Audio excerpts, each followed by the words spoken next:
সময় 5 টাকা দিয়ে অনেক বাদাম পাওয়া যেত, এখন সেই বাদাম হচ্ছে 40 টাকা 100 গ্রাম। আমরা যখন ছাত্র ছিলাম 5 টাকার বাদাম দিয়ে আমরা করতাম বাদাম পার্টি, আর এখন 5 টাকার বাদাম দেবে না। তারপরেও আলহামদুলিল্লাহ বাদামের সেই স্বাদ অপরিবর্তন। সাথে রয়েছে চমৎকার সুন্দর টেস্টি ব্ল্যাক সল্ট। বাদামের সাইজও সুন্দর, এটা দেশি বাদাম।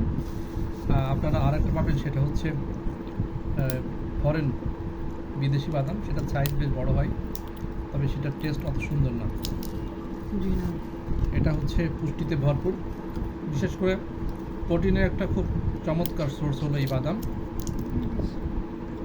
যারা ডায়েটিংয়ে আছে তারা এই ধরনের খোসা সহ রোস্টেড বাদাম খেতে পারেন।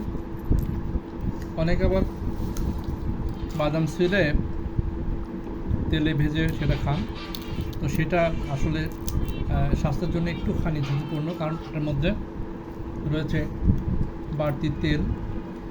আর সল্ট না খাওয়াই ভালো, কারণ সল্ট অনেক ক্ষেত্রে যাদের হাইপার টেনশন আছে, যাদের ডায়াবেটিস আছে, এই যে সল্ট দেখুন, দেখতে খুবই সুন্দর, খুব টেস্টি, কিন্তু এই জিনিসটা অ্যাভয়েড করা উচিত। যারা স্বাস্থ্য সচেতন, বিশেষ করে হাইপার টেনশন যাদের ক্ষেত্রে আছে, ডায়াবেটিস আছে, তাদের ক্ষেত্রে এটা খুবই ক্ষতিকর।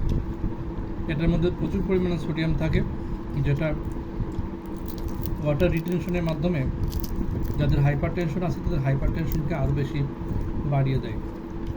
সেজন্যে ডাক্তাররা বলে থাকে পাতে লবণ খাবেন না, এই কারণেই বলে থাকে। তাই শুধু পাতে নয়, অনেক সময় আমরা দেখা যাচ্ছে যে ফ্রুটসের সঙ্গে, বিশেষ করে টক জাতীয় ফলের সঙ্গে আমরা লবণ খেয়ে থাকি, সেক্ষেত্রেও লবণ অ্যাভয়েড করাটা খুবই বাঞ্ছনীয়। মনে রাখবেন, হেলথ ইজ ওয়েলথ, স্বাস্থ্যই সম্পদ, যদি সেটা সুস্থতা থাকে।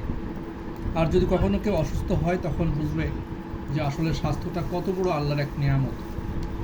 আমরা স্বাস্থ্য যে কত বড় আল্লাহর নিয়ামত সেটা অনুধাবন করার জন্যে মাঝে মাঝে আসলে অসুস্থ আত্মীয় স্বজন, অসুস্থ রোগী, বন্ধুবান্ধব, এদের খোঁজখবর নেওয়া উচিত, হাসপাতালে যাওয়া উচিত।